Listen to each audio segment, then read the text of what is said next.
Kolhapur circuit बेंचची स्थापना करून राजर्षी छत्रपती शाहू महाराजांप्रती कृतज्ञता व्यक्त करता आली, याचा मनस्वी आनंद. कोल्हापूर सर्किट बेंचच्या पहिल्या वर्धापन दिन सोहळ्यात निवृत्त सरन्यायाधीश भूषण गवई यांनी व्यक्त केली भावना. सर्किट बेंचप्रमाणे कोल्हापुरात विभागीय आयुक्त कार्यालय सुद्धा स्थापन होण्याची व्यक्त केली अपेक्षा.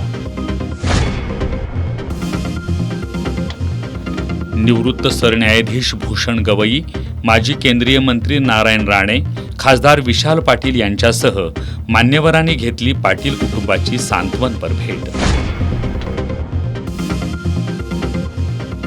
कोल्हापुरातील योगेश्वरी कॉलनीत कौटुंबिक वादातून पतीनं केला पत्नीचा गळा चिरून खून.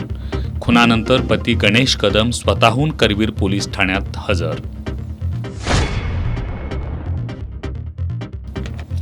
करवीर तालुक्यातील नंदगावपैकी हंचनाळवाडीत रस्त्यांची प्रचंड दुरावस्था. शाळेत जाण्यासाठी चिमुकल्या विद्यार्थ्यांना दररोज चिखल आणि साचलेल्या पाण्यातून करावी लागते पायपीट.